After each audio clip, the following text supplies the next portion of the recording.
What is up, everybody? Welcome back to another season breakdown, summary, and recap of the Netflix Daredevil Season 2. Season 1 is currently out already on the channel, and I am in the progress of doing Season 3, so stay tuned for probably next weekend by the time I can get Season 3 up and ready for you guys. But Daredevil Born Again is back, baby, and the first 2 episodes are out, and episode 3 comes out Tuesday. So this is for all the people that are wondering, hey, what have I missed? Maybe you didn't watch the Netflix Daredevil, and now you want to catch the pieces and maybe hear some things that you might have missed, but not watch the entire 13-episode season in the almost 13 hours that it is, and maybe get a nice condensed version of it from somebody that is a big fan. So I am here to recap and summarize and break down all the little details you might have missed and all the little things I want to point out. Dope stunts or dope fights or just little lines that I like, dialogue, but we're going through and breaking down everything that happened in Season 2, and let's get right on into it. Season 2, Episode 1 of Daredevil is titled Bang, and we're picking up right at the end of Season 1. Daredevil put Wilson Fisk behind bars, and there is a whole new madman in Hell's Kitchen. Season 2, Episode 1 aired March 18th, 2016, and we open on the rooftops of Hell's Kitchen as Matt listens into the crimes of the city. And we hear a jewelry store getting robbed, and the jewelry robbers shoot a cop, and Daredevil helps the cops apprehend the thieves in the same suit from the end of Season 1, in the Daredevil suit that doesn't look the best. We also get that same blood-dripping intro from Season 1 and throughout the entire Daredevil Netflix series, and it's amazing, but they've redone it and remastered it a little bit for Daredevil Born Again. We see that Foggy and Matt are still on rocky terms, but still friends and are working on it. And we see Nelson and MURDOCK actually has clients in cases, but they are still broke because they're only accepting payments in pies and fruits baskets and stuff like that. So, you know, not exactly a fungible business, you know, that's going to be profitable for them in the long run. But Matt assures Karen and Foggy that they will be alright and they'll get by. And then we cut to a shootout of the Irish mob getting completely wiped out except for one man, and his name is Grotto, but we don't see who the shooter is. We go over to then our trio, Matt, Foggy, and Karen at Josie's shooting billiards, and Matt and Karen kind of get flirty, and you're starting to see this little romance in Season 2 between Matt and Karen. I kind of really like this. And Matt seems to actually genuinely like her and not just want to sleep with her like all the other times that Matt's been a slut. But as they're at the bar and they're shooting pool, Matt senses a strange man at the bar, and it's Grotto, who is there looking for Nelson and MURDOCK to be his lawyers, and he tells them that the whole Irish mob was wiped out by an army and he wants to get the hell out of Hell's Kitchen. But right when Matt says that they will represent him, he passes out from the gunshot wound that he received from the Irish mob shootout. So he passes out from the gunshot wound and they take him to the hospital, and Foggy and Matt go to the scene of the crime and talk to Brett Mahoney, the officer we saw last season who is good friends, childhood friends with Foggy. But as they're talking, Matt overhears one of the cops talking about the biker gang, and he learns that the Dogs of Hell biker gang got shot up the same way last week. Daredevil goes to question Turk, one of the guys that we've seen throughout the 2 seasons and keeps getting beat up by Daredevil. And we find out that since putting Fisk in jail, every gang in town is trying to grab what Fisk left behind. Even the cartel's getting involved. And Foggy goes to see his contact Smitty with the Dogs of Hell, and Foggy ends up displaying a huge set of cojones on him for not pooping himself. But, you know, he's able to get out of there, but he still presses one of the guys to say, "What happened to Smitty?" And the guy tells him that Smitty's dead and the whole crew got wiped out by an army as well. But is it an army? We then cut over to Daredevil finding empty crates with high caliber weapons missing, and cartel members left on meat hooks, and Matt sees one of them is still alive and takes him off the hook and is like, I'm gonna get you help, and like, who did this, you know, what's going on here? And he tells him that it's not an army that did this, but one man, and whoever's doing this means business. He wiped out the dogs of hell, the Irish, and the cartel. And then we cut to our first shots of the man who did this, the Punisher, aka John Bernthal, aka Frank Castle. And the first time we see him are his feet and then the back of his head as he walks into a hospital with a shotgun opening fire, and he's here to finish off Grotto. But Karen's there with Grotto too, and they run, both almost being hit by Frank. But we see Daredevil stop the Punisher right when he's got Grotto lined up in his sights. Daredevil comes in and stops him from killing Grotto, and we get the Punisher round one, and this ends with a bang, which is the title of the episode. And the Punisher, you know, is on the ground and turns around and looks at him and goes, bang, and shoots Matt right between the eyes, and the credits roll on episode 1. I was like, oh my god. The way that this season 2 started, like the first like 4 episodes, if you literally watch this and then just go, oh, okay, I'll come back later and watch episode 2. Like, the way that episode 1 ended, the way that episode 2 ends, and 3 ends, and 4 ends, it just makes you want to keep clicking the continue playing button. You're like, god damn it, I have to see what's next, you know? Like, really good at doing the cliffhanger writing in this series. But we get to see Frank, you know, the Punisher, in bang, and he shoots Daredevil right between the eyes. And this is a warning shot, really, because it looked like the Punisher saw that he was wearing some armor. But then we get episode 2 titled Dogs to a Gunfight, and we open on the aftermath of the Punisher's hospital shootout as Foggy tries to find Matt and finds Daredevil's body on a rooftop. The armor saved his life, but he got his bell rung pretty bad.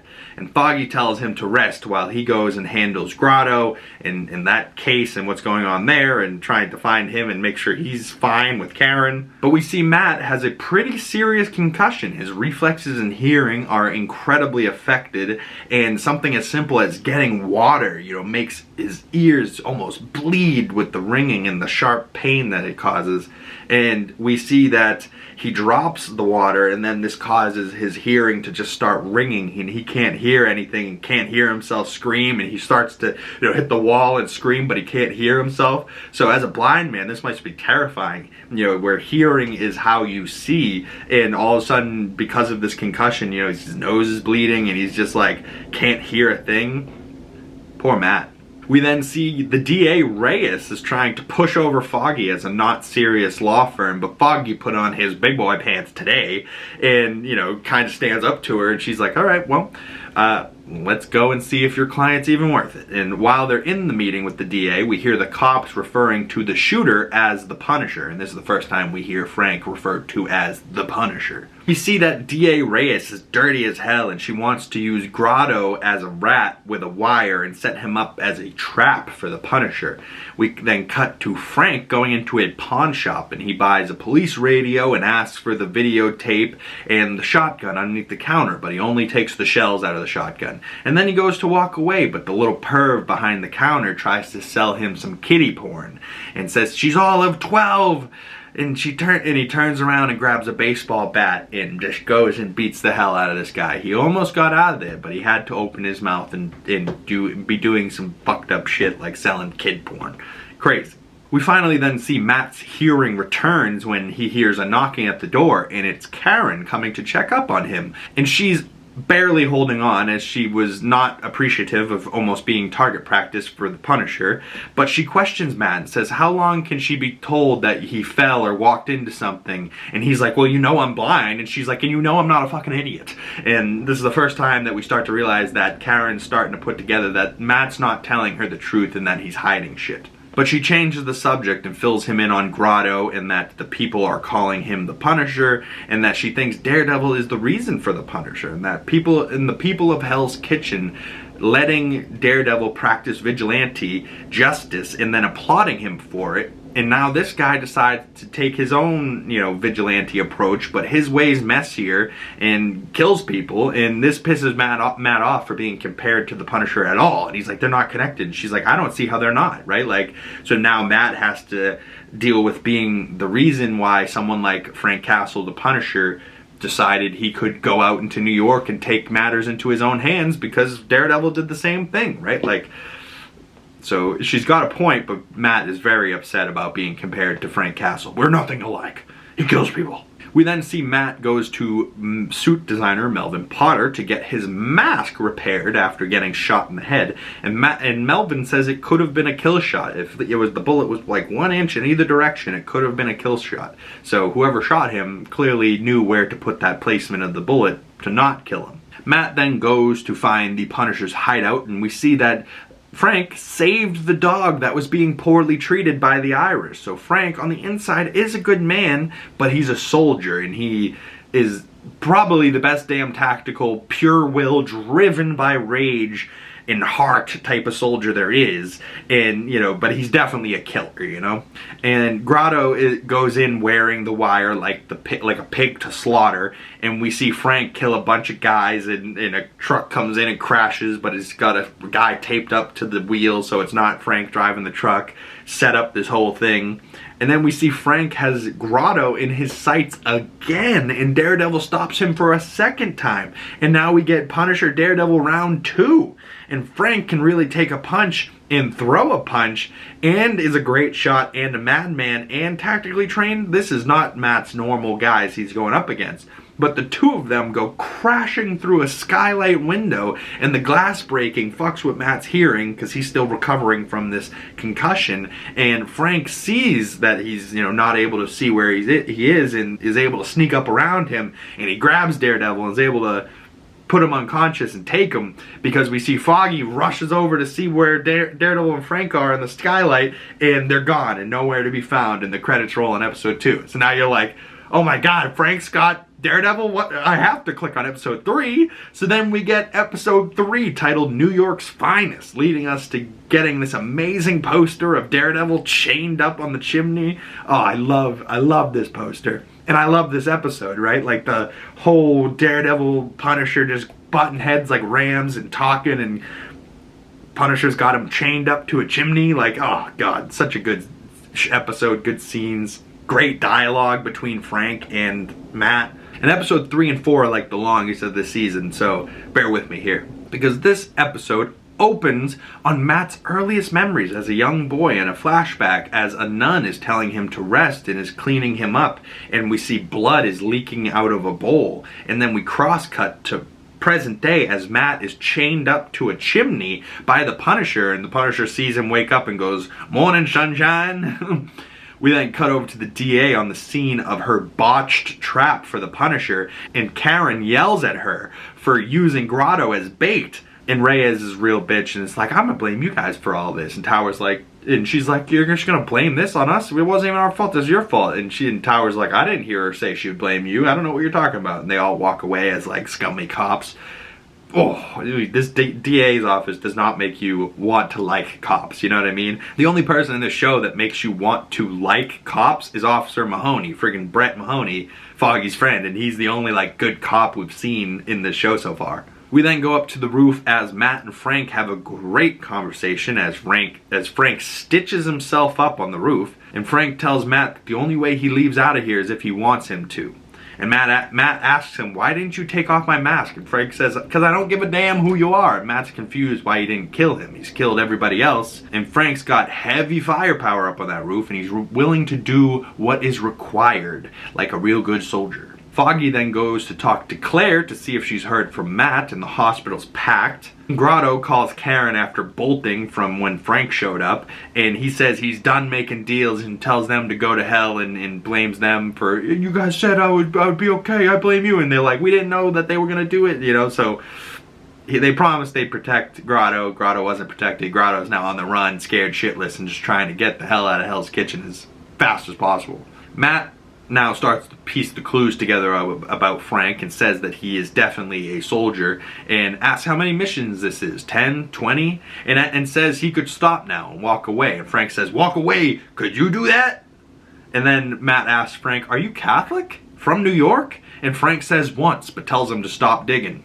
So they're really not all that dissimilar, you know, and Matt's starting to see this, and, you know, but one of them went to war and one of them's a blind lawyer, you know, like two different men, really, but very similar. just a couple drastic different ideals where Frank thinks bad guys deserve to be put down and Matt thinks they deserve to be put in jail for life, you know, not necessarily kill them by his own hand. Matt asks him, though, continuing to keep digging, where he was enlisted and that he's seen a lot of wars.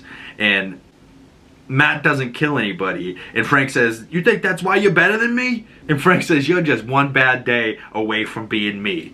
But then an old man comes up onto the roof to see who's there.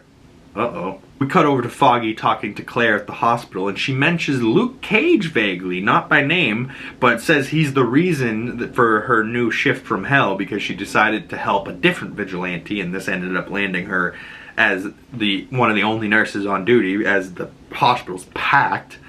And it was hilarious in one of these scenes, the guy like, you know, "We're at war, lady." And she's like, "Listen, that's not important right now. You came in here with 5 fingers. You're leaving with 2. Your fault." Get it? Right? Like, and it was funny just the way she said it, but I love Rosario Dawson. She can say anything and I'll be on board. But we see Frank just talks to the old man and tells him that he's a Marine and just trying to catch a smoke and just some peace and quiet up on the roof. And is able to talk the man down because he was also a Marine. He goes, "Hey, Marine, Semper Fi." It's like, "Yeah, smoke as long as you'd like, son," you know, leaves him be. But Frank almost shot the man because Matt was struggling with his chains, and like Frank put a gun on the other side of the door, so, you know, this guy almost got shot because of Frank, or because of Matt. Now, because Frank almost had to shoot that guy because Daredevil was moving around, Matt and Frank now have a big argument now that Frank's all fired up, and Frank thinks that there's no bit of good in the filth that he puts down, and that Daredevil and him are the same, but he does the one thing that Daredevil doesn't. When Daredevil hits guys, they get back up, and when Frank hits them, they stay down. And Matt just goes, "You're insane," and he knocks him out. We then see Karen goes to talk to the DA's partner, Tower, and she's dug up some dirt on Reyes to have some leverage on her, and Karen just wants some information on the Punisher. We then see Foggy stops a fight at the hospital for Claire with his lawyer words and impresses her, and Claire goes, "Son of a bitch," and she tells Foggy he's good with people and the only thing she's ever seen stop a thug was a bigger thug, and Foggy goes, "I like to keep it thuggish." We then see Matt wakes up on the roof and the Punisher has duct taped a gun to his hand and says, "There's one bullet in the chamber. You want to stop me, you're going to have to shoot me. And I got armor on, so you're going to have to shoot me right in the head, right between the eyes if you want to kill me." And Matt says he's not going to kill him. But the Punisher, while Matt was knocked out, went and got Grotto and found him and got Grotto to Daredevil up on the roof, and Daredevil's like, "No, don't hurt him, he's fine, he's a good guy," because Matt was representing Grotto, but Matt didn't know the whole story.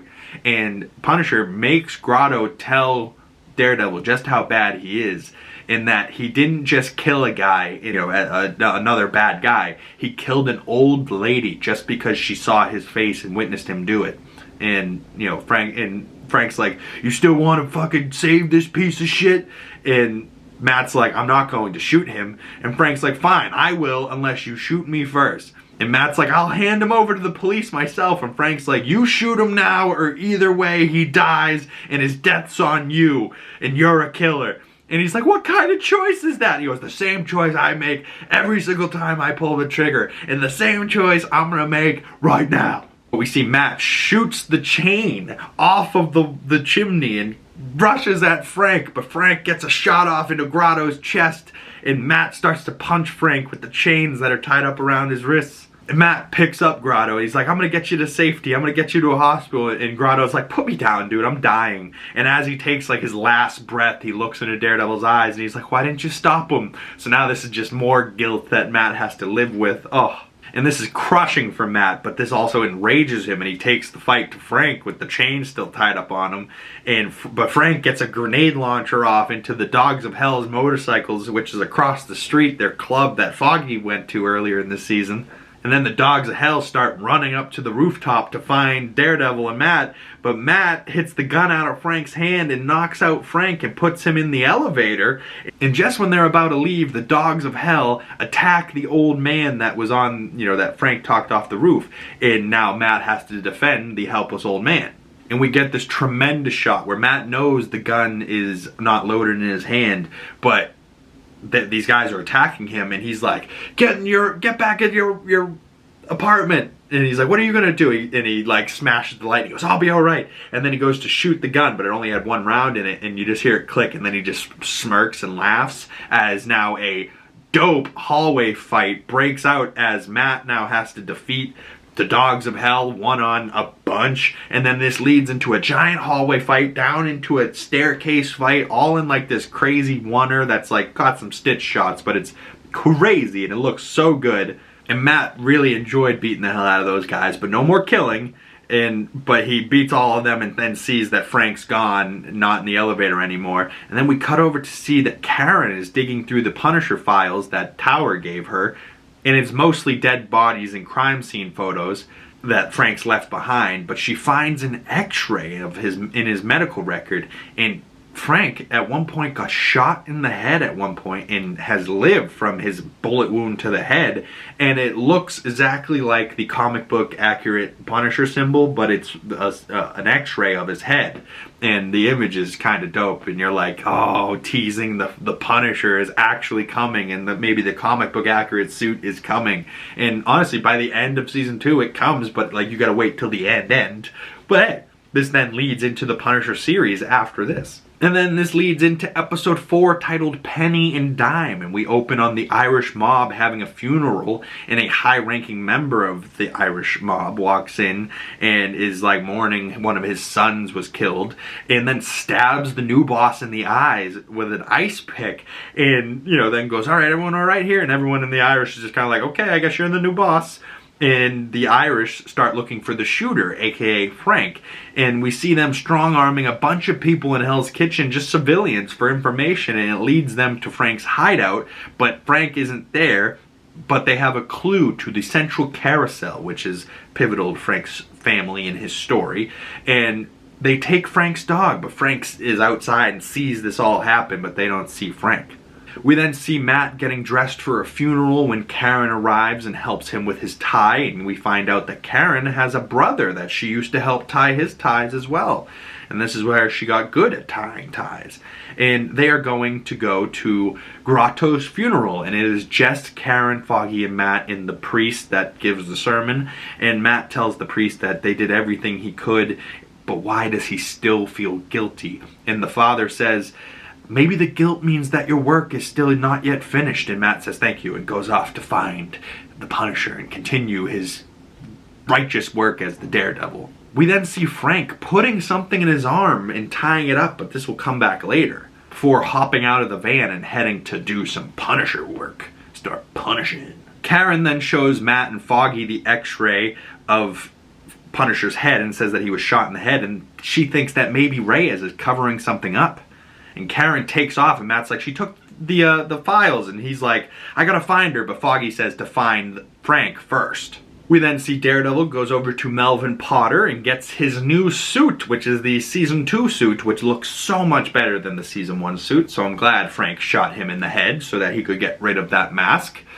Get a new upgraded one from Melvin. We then see Karen goes to talk to the medical examiner that got fired, and he remembers Frank and says that he would have been dead.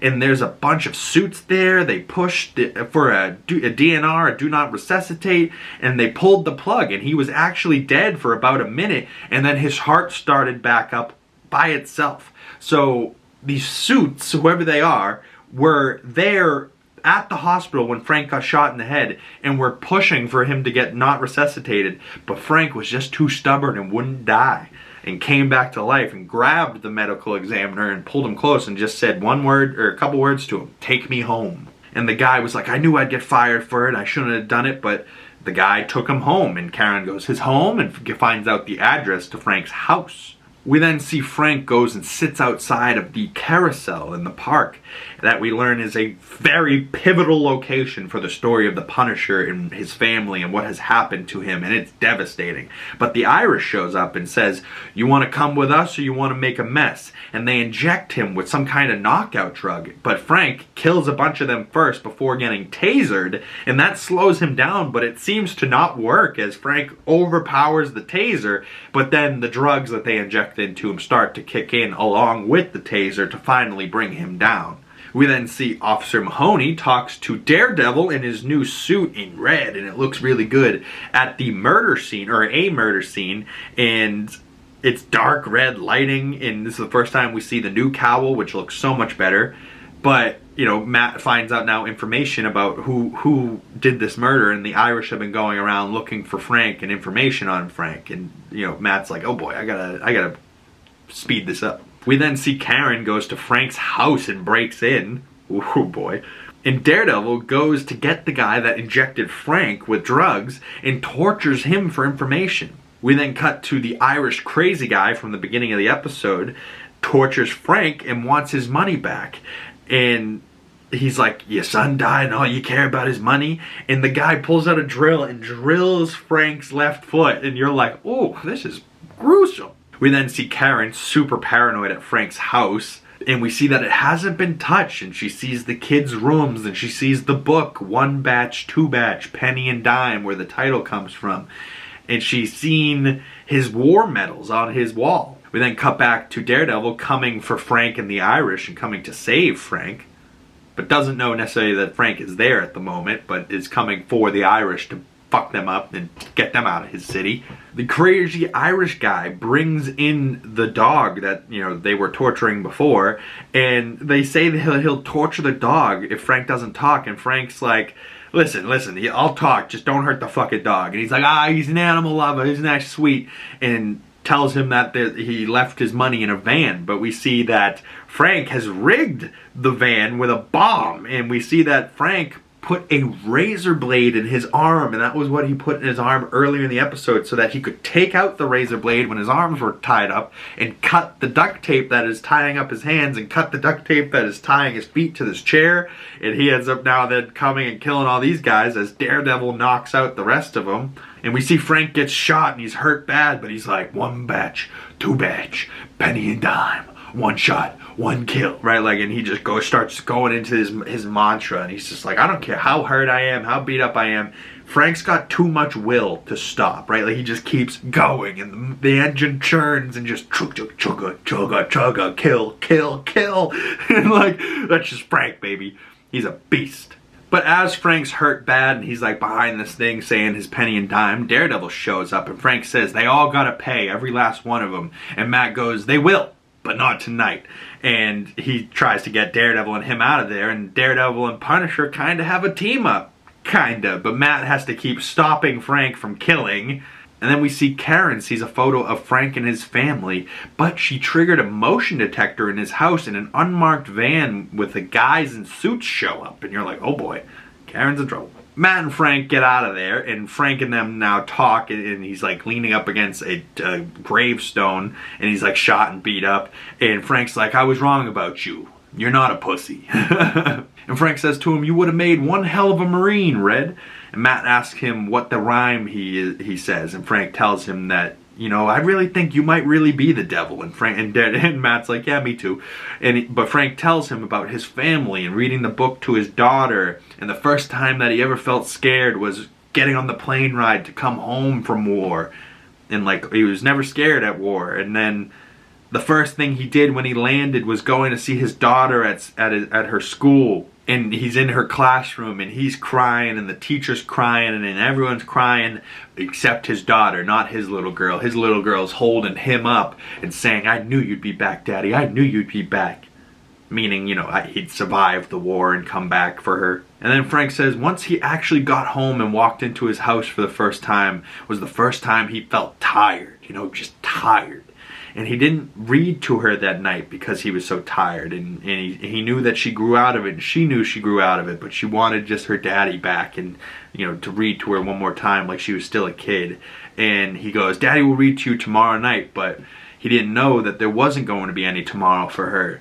And that, you know, at the park, a shootout happened, and he was holding his little girl, and meat was spilling out of her where her face used to be red, and Daredevil was sitting there listening like, oh, poor friggin' Frank. It's really, you know, between the PTSD from war type of thing, even though he says he doesn't have PTSD, but I mean, don't all soldiers have PTSD? Like, and just from being in the war and the traumatic shit that he's probably seen from that, and then coming home and losing his family in that gruesome way, like, poor Frank has really been through it. And he's punished, but he's also the Punisher, right? Officer Mahoney then shows up, and Daredevil tells him to take all the credit and take the promotion and to use lawful order and to keep the lawful order and to protect the kitchen. And so he gets Frank help with Mahoney and gets him, medical attention, but also gets him arrested. So now Frank's going to be in jail. And we see a closing shot of Daredevil up in the rain on top of like this gothic structure. And it looks straight ripped out of the comic books. And Mahoney says, I don't know what you are, but I know you're not him. So he lets Daredevil go. And we end with Foggy, Karen, and Matt at Josie's as the Punisher's arrest is on the news, and Karen and Matt talk, and he asks her about her brother, and they kind of smile and flirt a little bit more, just like the beginning of these episodes. And Karen walks Matt home in the rain, and they share a romantic kiss in the rain. And instead of inviting her up to, just have sex in a one-night stand, he asks her if he could take her to dinner and wants to take her on a real date. And just when it looks like Matt will finally be happy and he'll have a chance to be happy with Karen, he goes home and cracks one more beer and smiles, and then hears and grabs a knife, and he's like startled because he hears somebody sitting in his apartment, and it is Elektra sitting on his couch as the credits roll. Wow. Episode 3 and 4 might be my favorite episodes of Season 2 entirely. Elektra sitting on his couch leads us to episode 5, titled Kinbaku. And this episode opens on a flashback of Matt and Foggy back in college, crashing a fancy party. And this is when Matt and Elektra first met. And we see Matt senses her from across the room as she's like twirling her finger around the top of the glass, honestly trying to make him notice her, because we learned much later in the season that this was actually her plan, that she was trying to get to Matthew and not just naturally meeting organically. And some guy sees that this blind man does not belong at this very fancy party, and Matt's about to get kicked out, and Elektra stops him from being able to get kicked out. And then we cut to the present day, and she says his German beer tastes like piss, and she apologized to him and says that she's alone in the world like him, and she asks him for help, and he says, sweetheart, you don't get to break into my house and then talk to me about trust, and tells her to get out. He will not be helping her today. But Elektra doesn't take no for an answer so easily. The next morning at Nelson and MURDOCK, they need their finances to improve, and Karen comes in and they have an awkward little cute little good morning after their kiss last night in the rain. And then she tells them that she broke into Frank's house and she took a picture of Frank and his family. And they're like, you broke into his house? And she's like, I'll take those coffees back. Don't you mess with me right now. And they're like, okay, whatever. You shouldn't have done that though. And then we see Karen and Matt talk about their kiss last night. And he's like, it was great. I think I could do better if we're still on for dinner. And they're going to have a date. And it's like, yay. I really wanted to see Matt and Karen smooch and have sex and fall in love. But I don't know if we ever actually get to see that. It makes me sad. We then see Foggy come back in from the other room and says that was the bank that just called and a big check went into their account. And immediately Matt's like, oh shit, yeah, it's a client, I forgot to tell you back. I have to go deal with it. And this money was sent by Elektra and he knows it. So he's like, oh fuck, alright, let me go deal with her. We then cut back to their flashback of their first meeting, and she is a snooty and bitchy, but she's really hot, and Matt sticks it to her, and he's just like, you know what, you're just a rich, stuck-up bitch that's bored, and the only thing she wants is the unexpected, and she's like, maybe you're not as dumb as they look, and they leave, and they get into a stolen red Ferrari. We then see D.A. Tower come in to talk to Foggy, and he asks him for the files that they have on the Grotto case, and says that it's all just for a favor to get their names off of Reyes' shit list. And Foggy's like, yeah, if you serve me a subpoena, I'll do it, but I'm not breaking legal code for you to help you. Like, no, I'm not going to get disbarred and lose my lawyer license because of you. You know, if you want to do things properly, I'll cooperate as much as you'd like, but I'm not going to do you any favors. So Foggy tells him to leave, and he leaves with nothing. We then cut back to another flashback of Matt and Elektra breaking into his gym, his little, nighttime gym spot, and he breaks the glass. And she's like, I'll pay for it later. And she ends up finding out that he is much more of a blind man than he's been leading on. And he ends up finding out that she is much more than just some rich girl. And they're both fighters, and they both like to fight, and they live for the fight, and they both love each other. So they end up having this kinky little weird sex scene in the middle of the boxing ring, and I was like, ew. The amount of blood, sweat in that ring, I mean, it's a boxing ring. Like, that's the type of things that are in there. They both have diseases now laying in this ring, that's all I'm saying. They both now have sexually transmitted diseases. Like, for sure. We then cut to Matt going down an alley in his Matt Murdock suit and tie and scaling a building and scaling the scaffolding on the side of the building and gets up to the roof, and he's doing this to listen to Elektra's meeting, and she's having a meeting with the board of Roxxon when all of their phones start ringing and something's going on, and their company says, hey, we have to postpone this meeting, and she's like, okay, and she leaves. And this is really all just to see if Matt would come and spy on her, and she sees him on the other rooftop. Karen then goes talk to Ellis, the editor, reporter, leader of the Bulletin, whatever his position is, but he's a great reporter and was friends with Ben Urich, so she goes to talk to him at the Bulletin, and she goes to talk to him about what they didn't report about Frank Castle, and goes to look back at their hard copy backlog, which is all just newspapers in a room, just all with the dates, just hard copies going back as far as they can possibly have.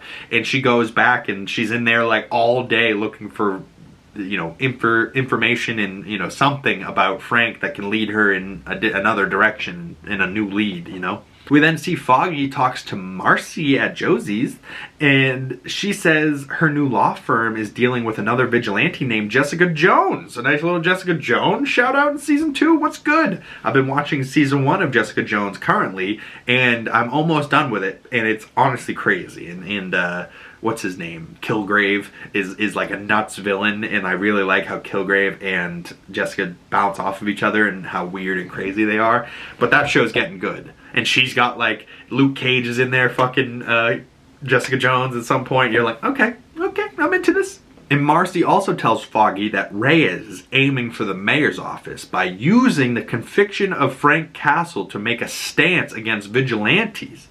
And then we see Karen and Matt go on their first date, but it's a fancy spot and it doesn't feel right for Matt. And Karen gets up to go for the bathroom, and they're both uncomfortable keeping secrets from each other, but she gets up, goes to the bathroom, and Matt gets a call from Elektra. She like calls the restaurant, and a guy walks over the phone and goes, you have a call? And he's like, you can't just call me when I'm on a date. I'm not just available to you whenever the hell you want. And Elektra says, your little rooftop stunt was cute and keep your money, but you're fired, and fires him as her lawyer, but says keep the money. So she wants him to, you know, help his firm, you know, and they'll stay afloat because of the money from Elektra. But now Elektra's causing problems for Matt, and he's just now starting to be happy with Karen, and of course his former flame comes back into his life after not being there for so many years, and he's so pissed about this. We then see another flashback as Matt and Elektra breaking into this house and trashing it, but we find out it really belongs to a Roscoe Sweeney, who is the mobster that killed Jack Murdock, Matt's father. We then cut back to Karen coming out of the bathroom, and Matt saying he wants to leave the restaurant and that he doesn't like this place. And Karen's like, well, are you sure it's the place? It's me. And he goes, no, it's not you. It's definitely the place. Let's get out of here. Not only does he not like the fancy spot and how uncomfortably he feels, he doesn't like that Elektra can just call and know that he's there. You know, so he's like, let's get the hell out of here. And they end up going to the cheap place, and it has lights hanging from the ceiling, and Matt's like, I've always liked the cheap stuff better. But honestly, he's kind of right. I've always liked the cheap stuff better myself. But it's a very cute picture of them, you know, talking at the restaurant and the lights overhead, and them having just a moment of peace and happiness in this chaos of a second season with the murders and everything that's going on. So, you know, I love these little moments of levity where you get like, oh, Matt's gonna be happy, but then of course it doesn't last. And this time after the dinner date, Matt walks her home and they kiss, and he says that this is a perfect night, and like she tries to invite him up to, you know, have sex, and he's like, listen, this is a perfect night. I have a way of ruining things with the people around me, and I think if we just stop now that I'll have this perfect night forever. And she's like, you're right. So she goes upstairs and he doesn't come with her, and we end up then cutting back to Matt and Elektra beating up Roscoe Sweeney, and Matt goes off once he says his father's name, and he goes, I killed your father. I put him down like a dog in the street. I'll do the same to you now that I've seen your face. And he knows who Matt is, and Elektra then tries to push Matt to killing him, and Matt's like, no, I'm not going to kill him. And then Matt goes to see Elektra, and she finds out that she's been playing him the whole time, manipulating him the whole time. The same thing that happened with Roscoe, and And then we find out that Elektra and her whole meeting with the Roxxon board was her that planted that bug that caused their phones to go crazy. And she just wanted to get information on the Yakuza and was planning all of this, and was including Matt coming here. And he's pissed, and he's like, you knew all of it, that I'd come here, that I'd help you, that I'd do it. You're just manipulating me. And she goes, oh, so you're just gonna leave? You're not going to help me fight these Yakuza guys that are coming? And she pulls out the Daredevil suit that she took from his house and brought with her. And the credits roll in episode 5. And you're like, oh man. So now Elektra and Daredevil have to team up and fight the Yakuza at the start of episode 6, titled Regrets Only, right? And normally that's no regrets. No, Matt has only regrets, and regrets only when it comes to Elektra. But we open on Daredevil and Elektra fighting the Yakuza, and they kick everyone's butt, and Elektra goes, hungry? And just like, like nothing happened here. But the shot of Daredevil in his suit in like the darkness, but just the way that the new red glass eyes look and the new cowl looks so much better on Charlie Cox, and just looks so much better as a suit in general. But because Elektra's hungry, they then go to the same diner that Matt and Wilson Fisk are at in the Daredevil Season 1, Episode 1 of Daredevil Born Again. And I believe this is also the same diner that Karen and Ben Urich were at in Season 1 of Daredevil. And Matt asks her, I want to know how you know about me. I wear a mask. And she says, well, you can't mask that ass. I'd know it anywhere. Which is hilarious. Just hilarious how much Elektra loves him, and she would know that ass anywhere. In any outfit that he puts it in, she would identify that Matt Murdock ass. That's him. She could pluck it out of a lineup of booties. She'd go, that's my Matthew. But Matt agrees to work with Elektra as long as they go to take out the Yakuza. But she says, okay, I will, but no sex. And he's like, the audacity of you to say this. Like, oh. And I like them together, but not more than I like Karen and Matt together. But Elektra knows all about Matt and Daredevil and that side of things, where Karen doesn't really know anything about Matt yet at this point. But I still like Karen and Matt together. I would have rather seen them fall in love, but Matt can't fall in love with somebody new because his old love and the person that he's already loved came back into his life. So now he's got to deal with the feelings and emotions for Elektra. We then cut back to Nelson and Murdock, and the public defender assigned to Frank Castle's case is a complete newbie. And Reyes, of course, wants him to be the public defender and be on the case and just get a quick little death sentence for Frank Castle. And Matt's like, okay, we need to represent Frank so he doesn't just die, so they go to the hospital to see Frank Castle, and we see that Detective Mahoney is now a detective and not just an officer. So he did get the promotion from Daredevil telling him to arrest the Punisher. And he warns them that this is career suicide, and Matt says, if we walk, we're letting Frank die. And, he kind of agrees and goes, okay, I see why you guys are here then. And Karen kind of smiles as she knows that they're doing the right thing and he's a good guy.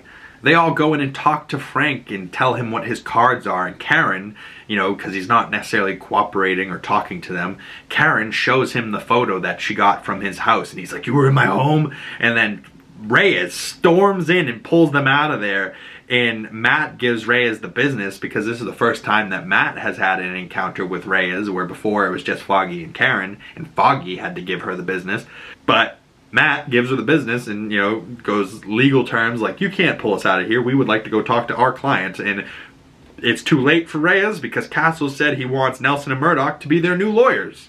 But just as they become Frank's new lawyers, Matt then gets pulled out of here when a driver shows up and it's sent to him from Elektra. And he's like, fuck, I gotta go. And then Foggy's like, we came here because you wanted to be here. And he's like, yeah, but I gotta deal with this rich client. You saw the check. So he's mad that Elektra's pulling him out of here just when she wants to. But, he leans in to give Karen a kiss goodbye, and Foggy's like, whoa, what is this? This is happening now? And they're like, we're not putting labels on it. Sorry. And she's like, is Foggy going to be all right? And he's like, I don't know. It's a small office. It's going to take some getting used to. But we see Matt goes with Elektra to a Roxxon gala to find out the criminal activities going on in the city. Foggy and Karen go to talk to Frank, and Frank only wants to talk to Karen. And Karen talks to Frank about what really happened versus what Reyes is trying to sell. Matt and Elektra at their fancy gala, where she meets a Mr. Hirochi, who will come back in a few episodes and we'll learn more about. But they are there for a Mr. Gibson, and Matt spills his wine on his white suit to make him go to the bathroom to clean up so that they can get him alone for a second. We then see that Frank tells Karen she was never in any danger when he shot at her, and he's like, yeah, that bullet was pretty close, and that Frank knew he would miss, and he's like, you ever heard of a scout sniper? We were taught one shot, one kill. If I wanted you dead, you'd be dead, right? So when he near misses somebody, Frank is doing that on purpose, right? Like, he only hits his shots. And Karen asks him, why did you ask me to stay? And he's worried that he's going to lose his memories and they're going to fade away. And he likes having someone to talk to about the memories and, you know, about his family. And he thanks her for helping him remember as they talk about her walking through his house and his family and his kids. And he's like, thank you for helping me remember. And then lets her ask any of the legal questions that she needs to ask for the case. Then, back at the fancy gala in the bathroom, Matt knocks out Mr. Gibson's security guards and knocks out Gibson and takes his access card that they were after. We then see that Foggy has been negotiating to get a plea deal with Reyes and says, I got it down from like 3 life sentences just to 1, and I'm thinking this is the best opportunity you're going to get, you know, I suggest you take it, and says all you got to say is guilty when they come in. But when they come in, Frank doesn't say guilty, he says not guilty, and stares down Reyes and says, you hear that, witch? I'm going to watch you burn. And I believe him. So now the trial of the century, Frank Castle versus New York. And it's like, oh boy, this is about to get crazy. And Matt and Elektra dodge security upstairs as Matt breaks into a safe with his magic hearing fingers. And he can, like, you know, just by touching it and putting his ear here and spinning the dial, he can hear when the dial clicks and when it's going to be open, right? And so he opens the safe for her.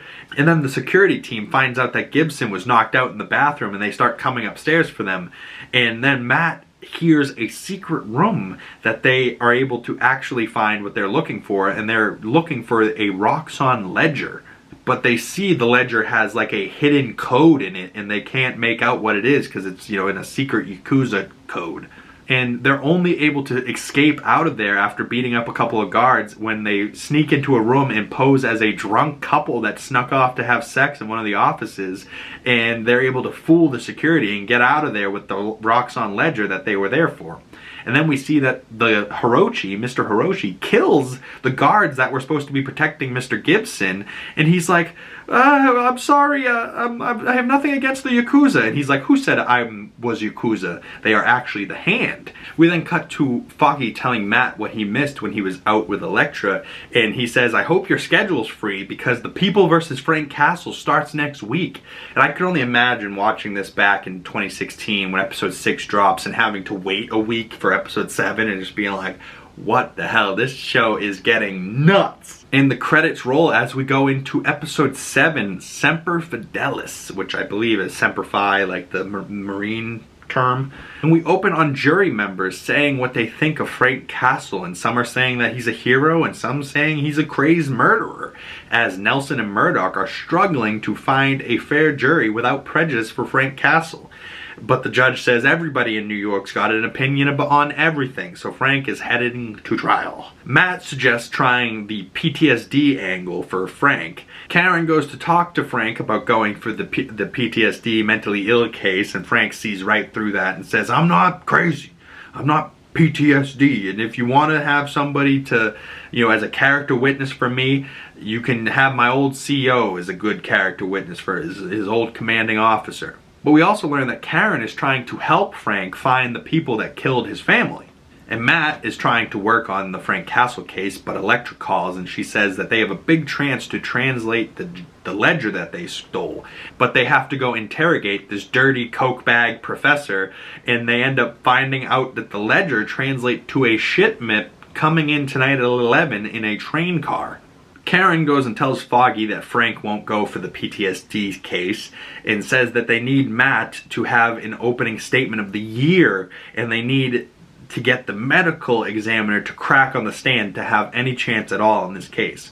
Matt and Elektra go and find the boxcar that they were looking for, and it's just filled with sand, and it's a trap, and guys come after them, and they need to beat up all of them as Matt and Elektra make a good team, but Elektra gets cut, so Matt takes her back to her place and stitches her up, and they sit around in their underwear comparing scars and telling old war stories. And Matt asks her, "Where did you go, Elektra?" And she says, "As far as away from you as I could." She says to him, "You don't know what I know and you deserve better." And he's like, "All right, get some rest," and listens to her sleep for most of the night before oversleeping himself and being super late for his court case in the morning and missing his opening statement that he was supposed to give. So Foggy has to cover for Matt and give the opening speech when he's not prepared and is super nervous, but of course does a good job because he's Foggy. And Karen is getting very suspicious of what's been going on with Matt. And Foggy gives a pretty decent speech that, you know,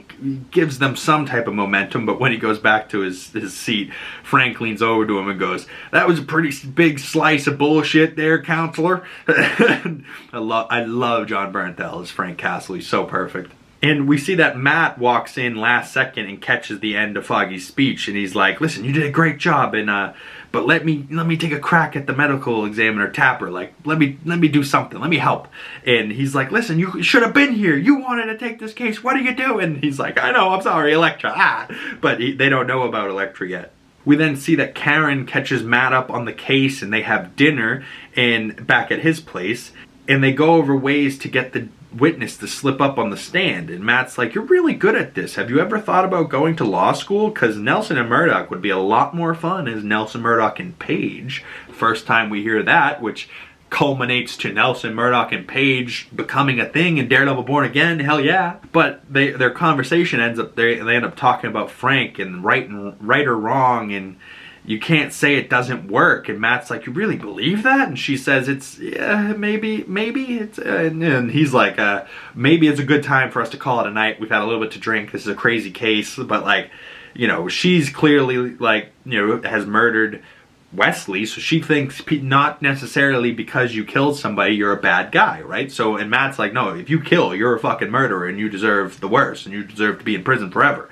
But Matt's also super Catholic and a lawyer, so he doesn't necessarily have that juxtaposition that Karen does, where she can be like, "Listen, I think there's some good in this guy," and Matt's like, "There's no good in him." But Matt knows there is good in Frank, but he also knows that Frank's a murderer.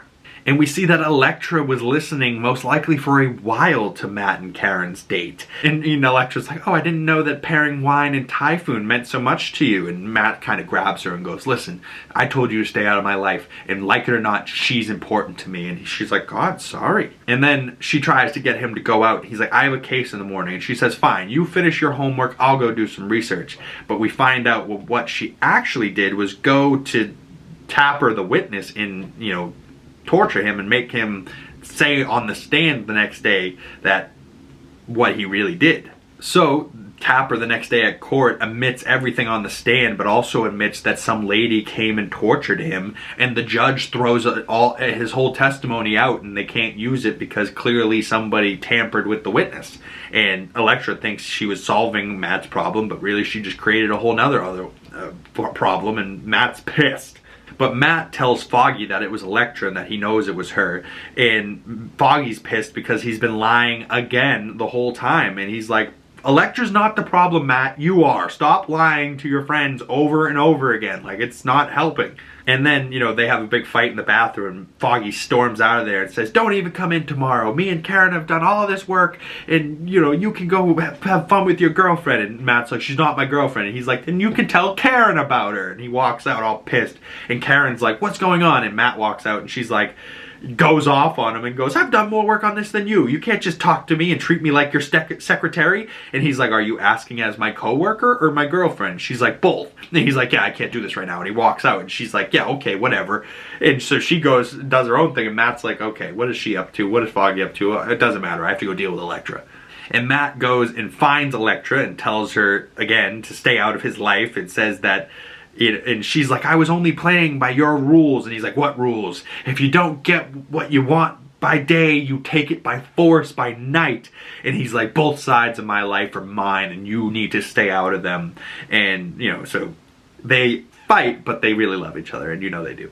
But they go and find out that the Yakuza are digging a big ass hole where Mrs. Cardena's building used to be, and Mrs. Cardenas and that whole lot of land that Nobu wanted in season 1, he now officially has gotten, and we find out that it was for him to dig a big ass hole, and they drop a flashlight, and she goes, did it hit the bottom? And he's like, no. And she's like, okay, tell me when it does. And the credits roll. So now you're like, wait a second, they're standing on the edge of this big ass hole, and we don't know how far it drops. Now I'm like, just by curiosity to know how deep this hole goes, I have to start the next episode.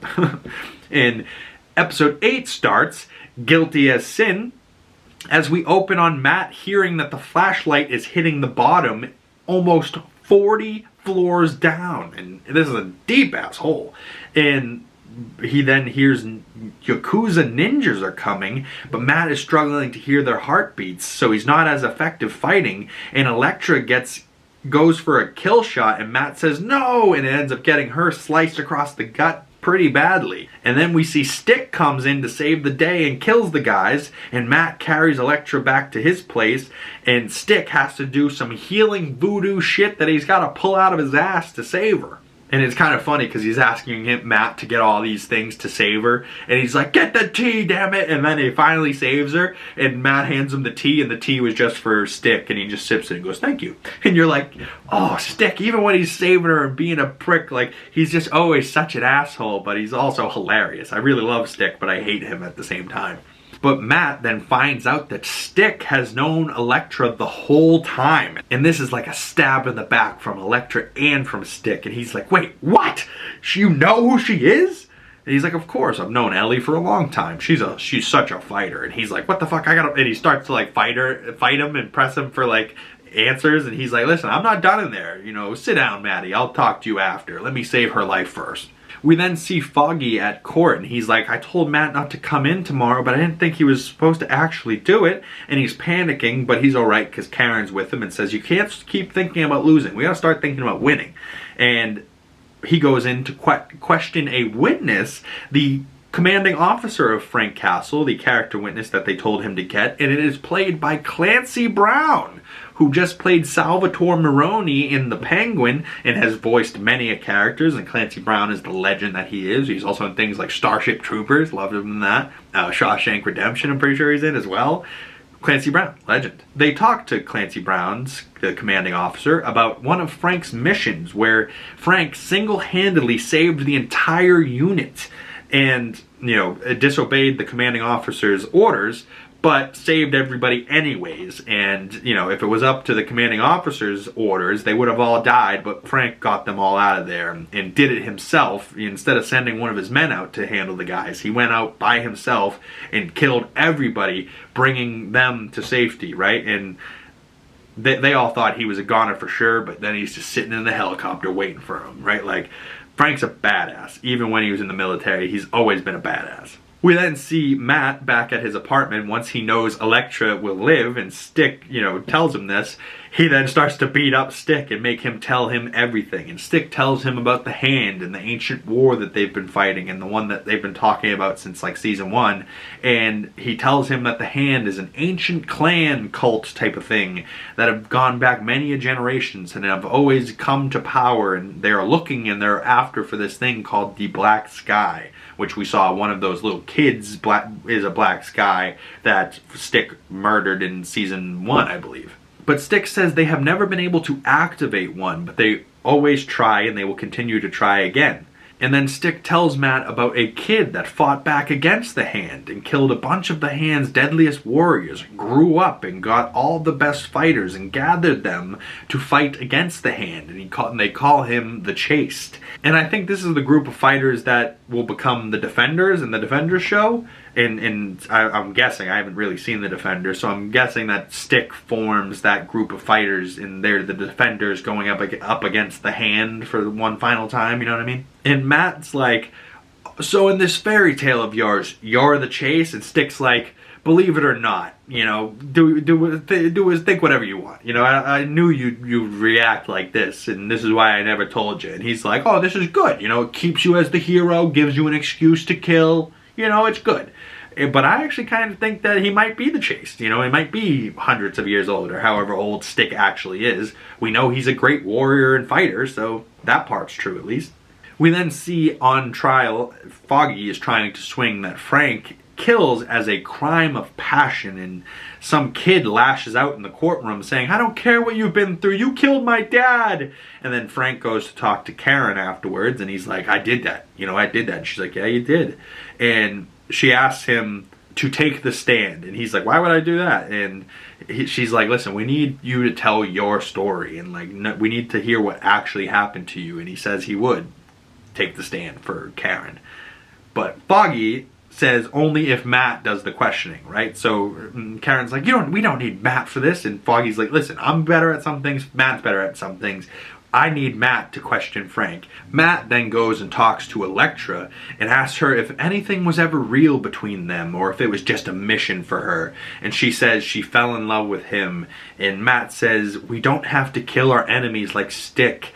And Matt says he felt hollow when he thought that she was going to be gone. And he says, I don't care what you are or what you're not telling me. And that he wants her to fight this war by his side in their way and not do it Stick's way. And then as they're having this like emotional conversation, and Matt's like kind of telling her that he loves her and like that he wants her to stay by his side and not fight like Stick and be this killer. And as they're talking, Stick lets Karen in during their emotional conversation, and Karen tells Matt, you know, that he's questioning Frank in the morning, and she's like, sees Elektra laying in his bed, and Karen's like, what the fuck? And Matt's like, it's not what it looks like. And she's just like, I don't care what this is, but you better be at court in the morning. And then at court in the morning, Karen won't talk to Matt, and Matt's there questioning Frank, and Frank takes the stand, and the crowd have Punisher signs. And as Matt is about to go question Frank Castle, and Frank gets brought into the courtroom, Matt hears one of the cops lean into Frank and say, think about what you want, Frank. And so Matt's like, wait, one of these cops got to Frank, what's going on here? And then Matt questions Frank and asks him about the day his family was killed, and it sets off Frank a little bit, and it leads us to Matt giving a speech on how New York and New York's people need the people that are willing to risk their lives to keep us safe at night, and we need heroes. And it's a great speech, and then he ends it, and Frank goes, may I say something, Your Honor? And then Frank gives us, you know, right when he thinks that, okay, maybe this was a good speech, and he's going to talk his way out of it, Frank on the stand gives us that, I am the Punisher, you know what, I'm going to do it all again, and you know what, I liked it, you know, hell, I loved it, you know, like, and I have a little clip of this moment, the big bad Punisher, I love this scene. I want you to know that I'd do it all again. I know what I did. And I did it because I liked it. Hell, I loved it. I'm saying, I'm just itching. I'm itching to do it again. That was me after the first 2 episodes of Daredevil Born Again. Hell, I loved it. You know, like, I love that scene though. Frank is like such a beast, and he's just like, I am the Punisher. I'm guilty, Judge. I'm the big bad Punisher. And he's screaming as he goes out in that stupid Punisher primal. And Frank gets dragged out of court screaming, and Foggy blames Matt for losing it and says, you set him off and you started doing your stupid vigilante shit.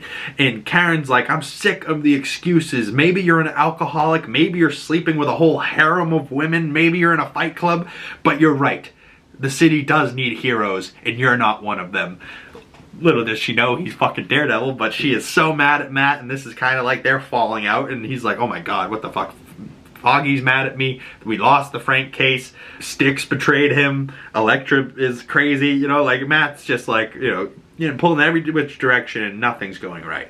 But back at Matt's place, Elektra talks to Stick and says, Matthew thinks I can change and I believe him. Get out. And Stick says, what do you think he'll say when he finds out what you are?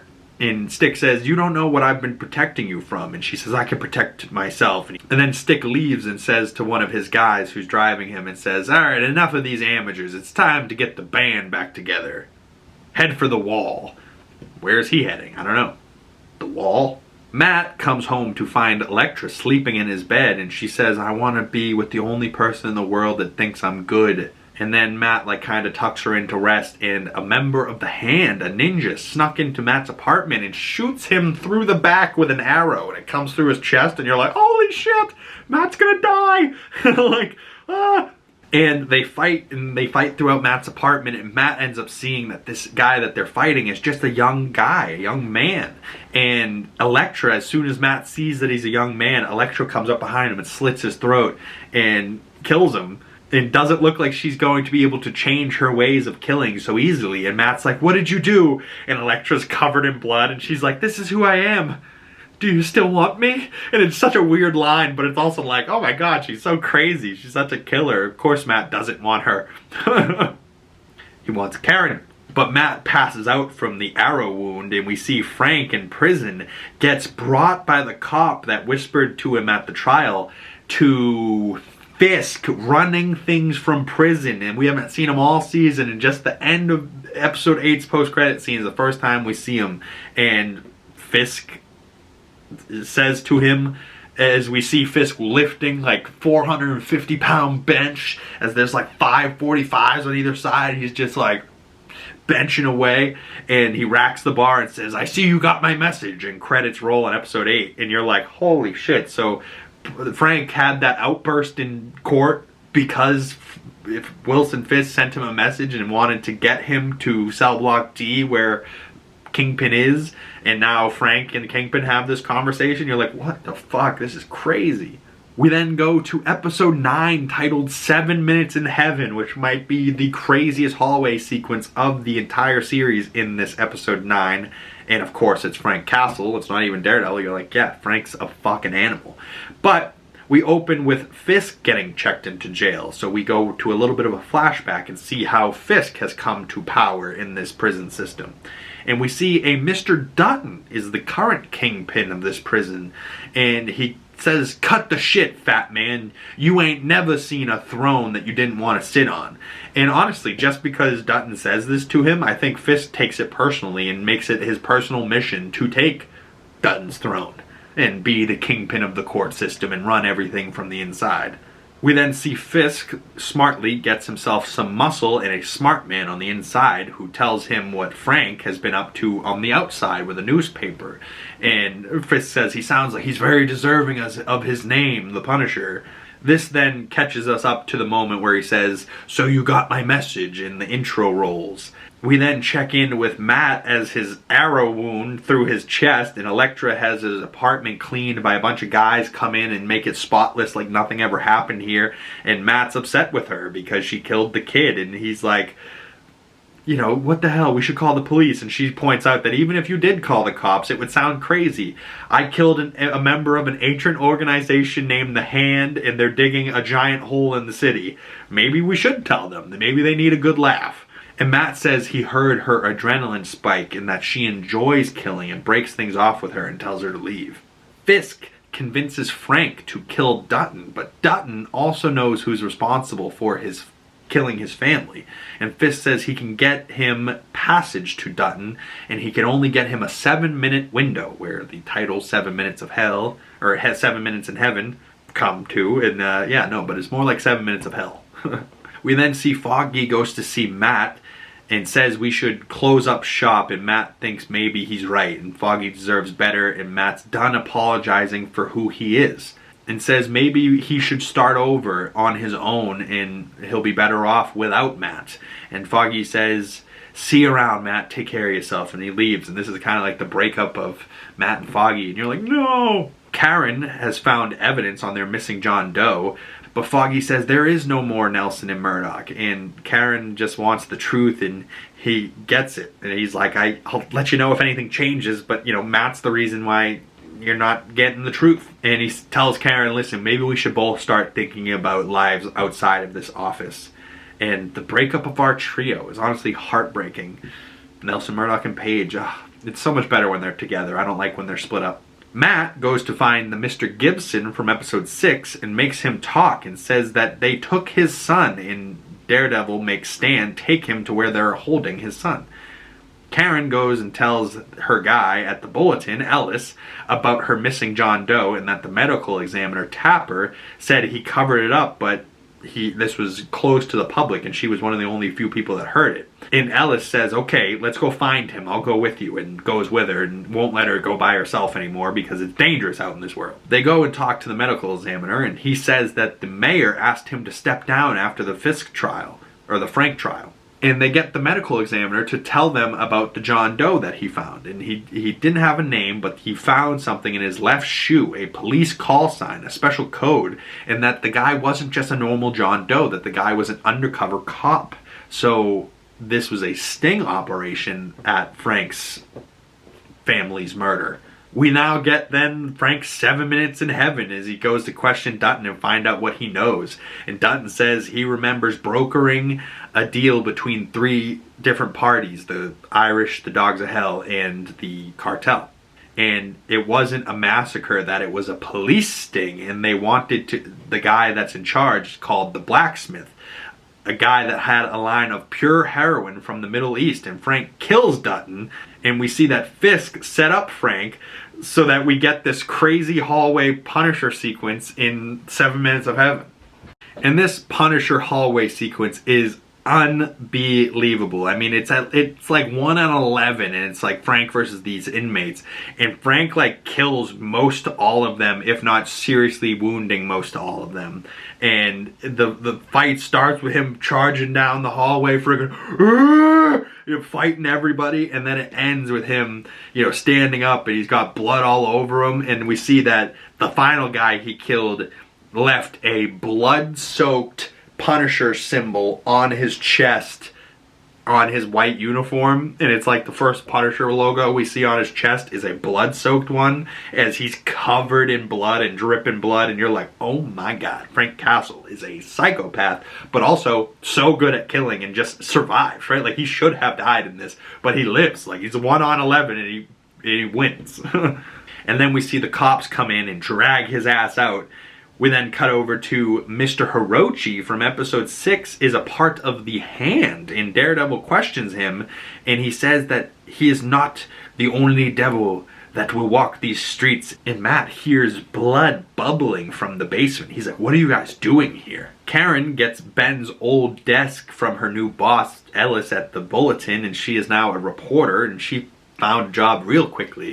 She went from working at Nelson and MURDOCK, all of a sudden now she's a reporter and has an office at the Bulletin, and she's now in Ben's old office, an old desk, and we see a report on Ben's desk about Karen, and that Karen dug up, and Ellis has read the article, and he's like, listen, Ben doesn't care, so I don't care either. But we see that the article is titled Crash Causes Teen Fatality. So Karen caused a car crash, or crashed a car that killed her younger brother. Oof. So, he tells her, listen, Ben doesn't care, I didn't care either. Get to work, and she, wipes out the tears and gets to typing on her new computer in her office. Fisk then goes to talk to the Punisher as he's chained up and still has blood like soaked in his clothes. And Fisk says his talent for killing is a gift and that it can't go to waste. And Frank headbutts him. And then they fight and Fisk hits him with his signature double fist down, double punch down, And he says, release him from his cuffs. And now so we get maybe a Fisk Punisher standoff, but Fisk clearly has all the cops standing back, so Punisher's not in control here, but Fisk is. And Fisk says people warned him prison would be inhumane. It is. But I find it refreshing. Animals, when they want something, they take it. And we then see Fisk organizes for Frank to be released to kill the blacksmith. And Frank says the next time he sees the Fisk and that they square off, only one of them walks away. And Fisk says, yes, of course, I'm counting on it.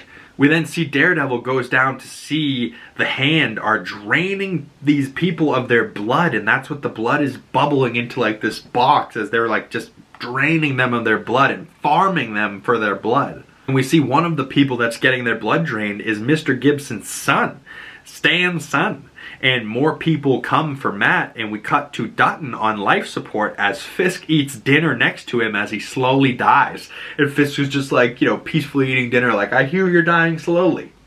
Very nice. You were right. There's only room for one kingpin.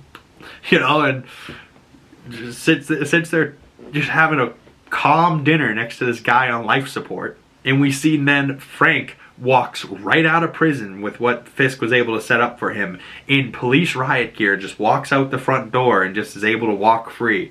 And Matt, fighting a very good ninja, and he says, I hope you still have the scars to remember me by. And we see that Nobu, the ninja that burned alive back in, I believe, season 1, is still alive, and he takes a casket down even further below where they already are, and Matt says, you're dead, and Nobu says, there's no such thing, as the credits roll on episode 9, getting us into episode 10, The Man in the Box, and we open on Detective Mahoney finding the blood farm in Daredevil that Daredevil found in the last episode, and we see Daredevil talk to Mahoney, and he fills in him on the Yakuza and what he's dealing with, and tells him that, you know, to take the blood drained people to the hospital where Claire's at, he can trust her, but don't tell anyone where you're going. And he says, oh right, but hey, one day I'm going to tell you how to do your job, and we see Daredevil limp away.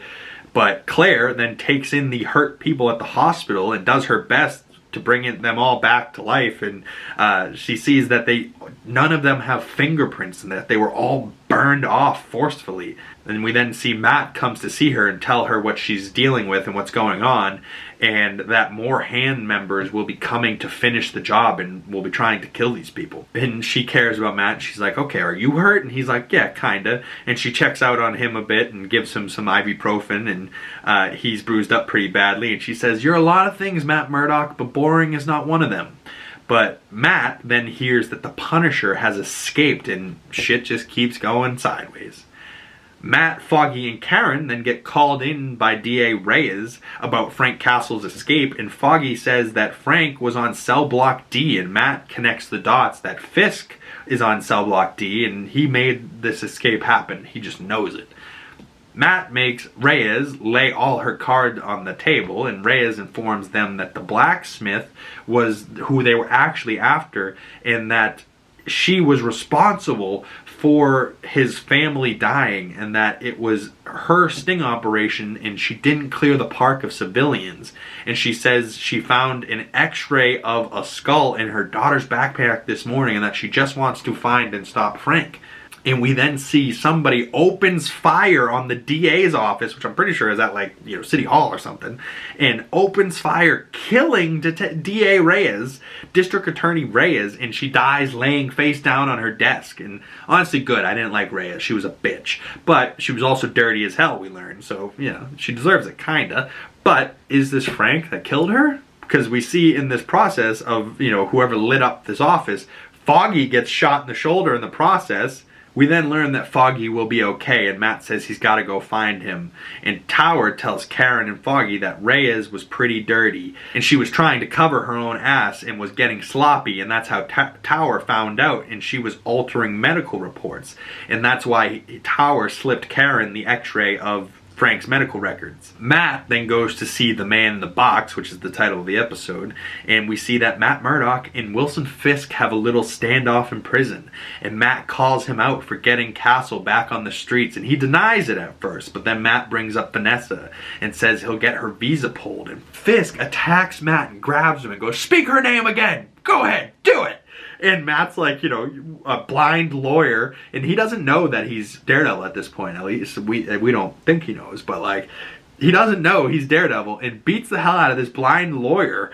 And, you know, just Matt learns fully that Fisk is in control of this prison that he put him in.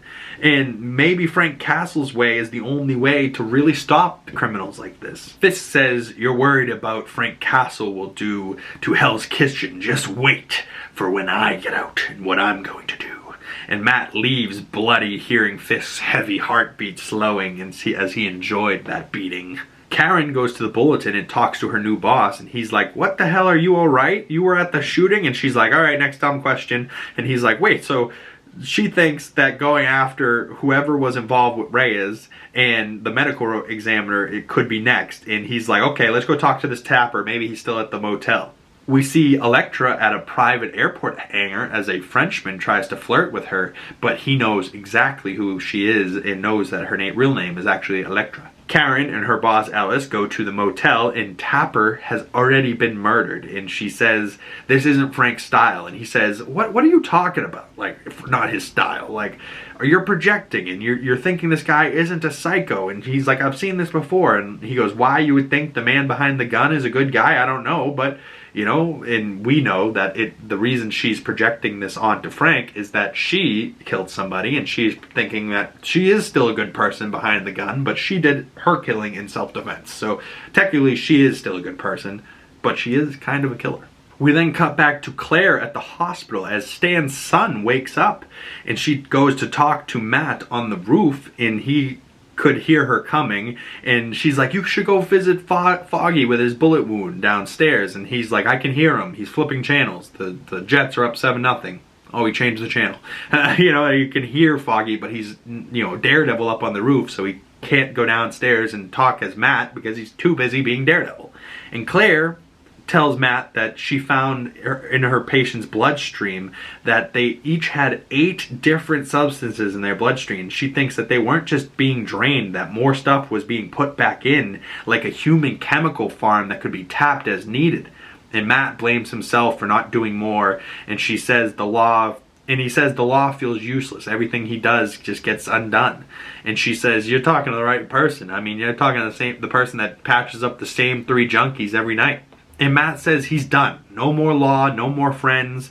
At best, they're a distraction. At worst, I put their lives at risk. So he's getting detached from being a human. And she's like, listen, you can't dismiss and get all the people out of you that ground you to reality and ground you to being a human. And that he's becoming more Daredevil and losing Matt. And you can't just have Daredevil. You need both of them. You know, you can't just have one or the other. They need to coexist. And one needs to be fighting during the day, one needs to be fighting during the night.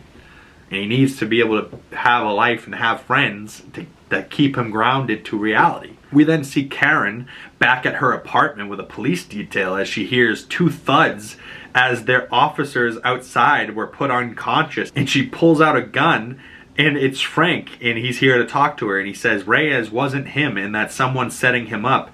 And someone opens fire on Karen's place, and Frank covers her, and he goes, believe me now? And she's like, yeah, I guess so. Frank couldn't have been the one shooting at Karen if Frank's covering her as they're getting both shot at. But then who's the real killer? So this blacksmith is framing Frank for all these now new killings. We then see Fisk is having as elegant a dinner as possible in prison while his muscle stands guard, and he tells one of them to call the lawyer and reopen his files on Matthew Murdock.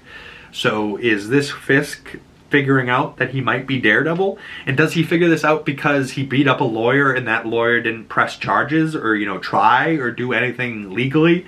He's just like, oh, that blind lawyer, he might be the Daredevil because he knew all of everything. He knew that Frank got out because of me. He just knew, but he didn't have the legal knowledge, right? Like, he just came in there as a badass and took a beating and walked up out of there. So maybe Fisk does know that he is Daredevil now. But either way, he's looking and opening his file back up on Matthew Murdock.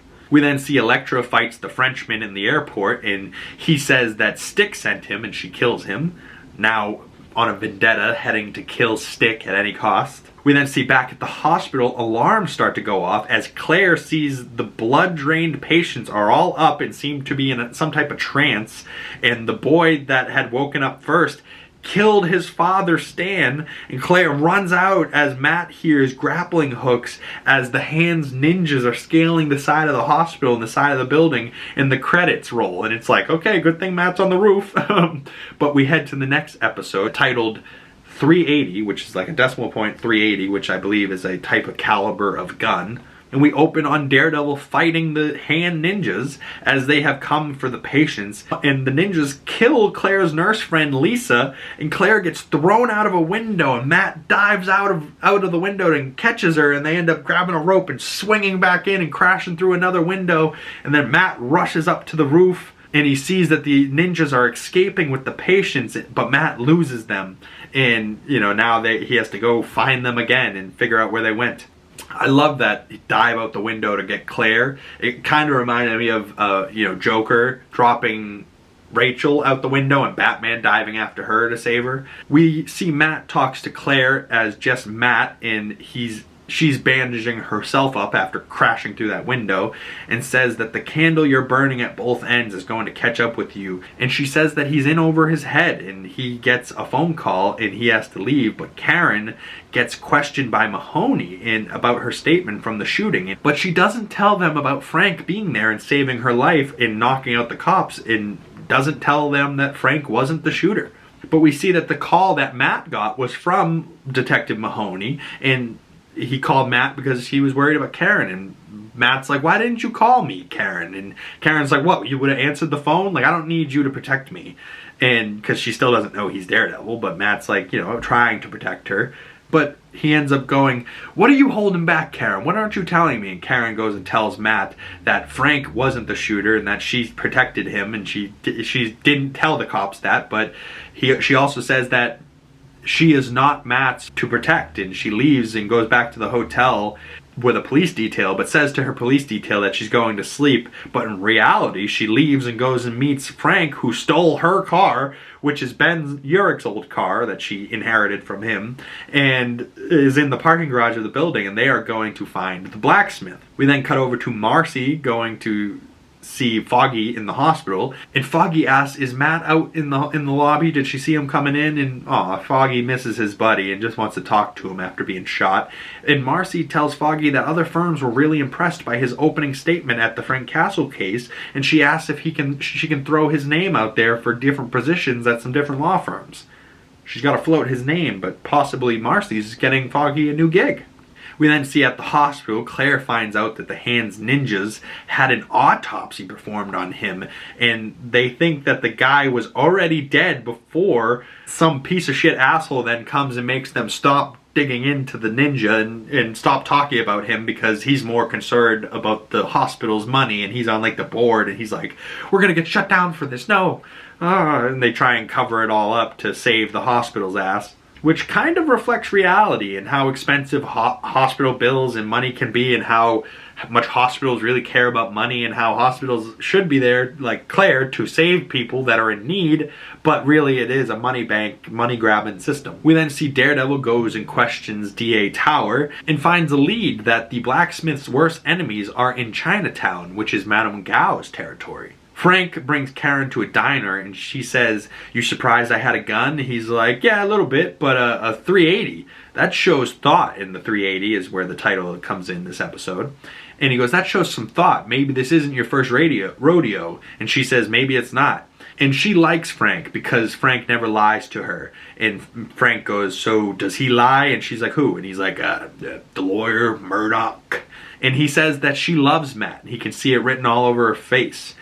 And Frank talks about his wife and how he won't feel the pain that he felt from her anymore, and that the pain is the good stuff, because anyone that's that close to you, that knows you that well enough, that can hurt you and cause you that much pain, those are the people that really love you.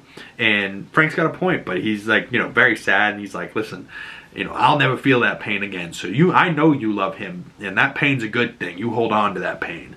But we then see that this has been a trap set by Frank, and he just parked Karen's car outside, waited for some guys to come for Karen, but some guys come into the diner to kill Karen, and Frank tells her to go hide with the store server and the cooks. We then see Daredevil infiltrates the warehouse in Chinatown and finds Madame Gao painting, and they end up having a conversation.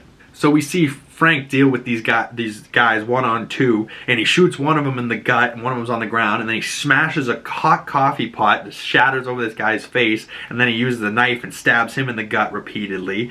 And then, as the first guy he stabbed in the gut crawls away, he shoots his partner in the head, and then, interrogates him for information on the blacksmith, and beats the hell out of this guy until he gives up that the blacksmith is at the pier, and then kills this guy. And Karen hears all of it, is shocked when she sees what these guys look like dead on the floor.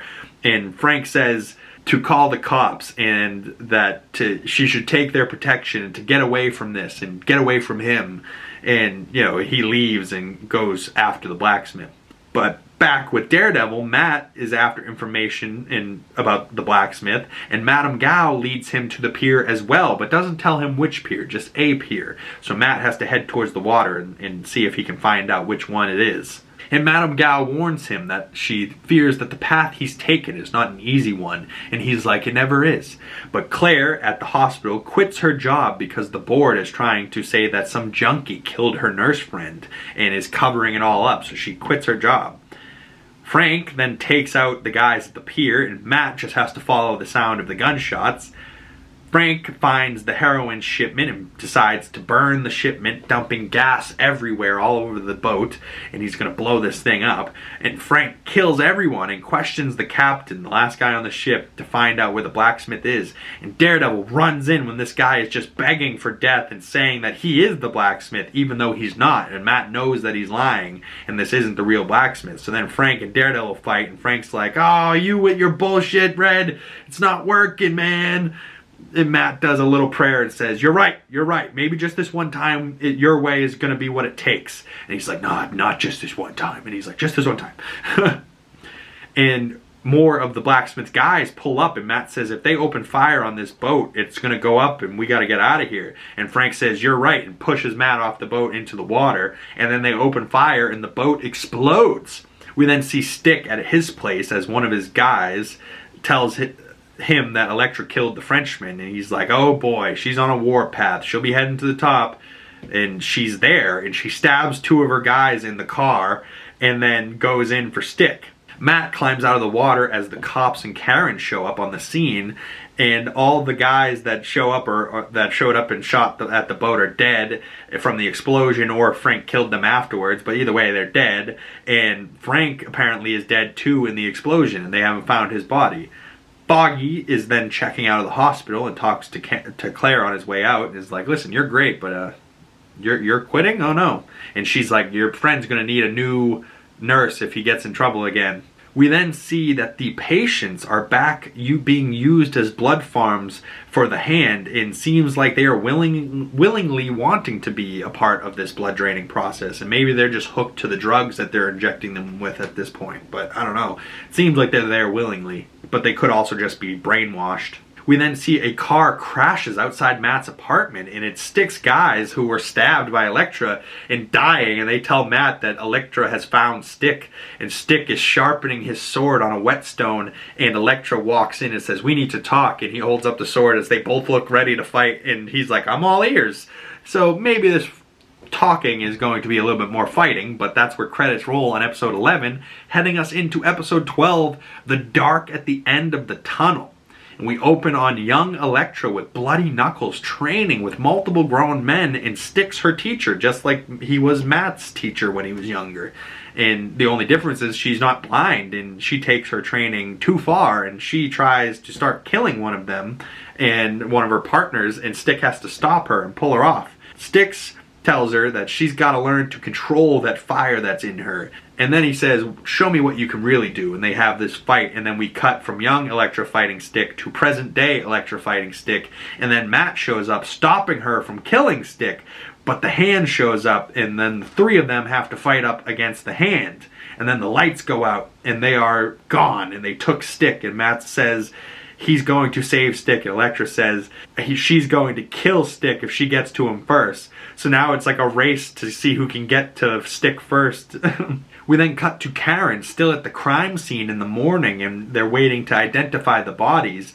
And Mahoney's like, listen, it's hard to identify charred bodies. You got to get out of here. And sends her home with a car and two police members protecting her. We then cut over to Foggy talking to Matt at the office, and Matt says he's the heart of this place, and Foggy's the heart of this place, and that he's not going to try and convince him to say Foggy's going to take the job offer Marcy is getting him. And he asks Matt what he's looking into, and he tells him that he's looking for this hand, and they're somewhere in the city. And Foggy tells him to look for sewer tunnels, and underground is where they will be, which leads Matt to looking for the dark at the end of the tunnel instead of the light at the end of the tunnel, which is the title of this episode. We then see Karen back at the Bulletin talk to Ellis, and he challenges her like the great reporter that he is, and asks her why she cares about Frank Castle so much. And Karen says that Frank isn't a psycho murderer, And that's why she cares so much. And he says, so you're saying there's more to him. So you're saying there's more to the story.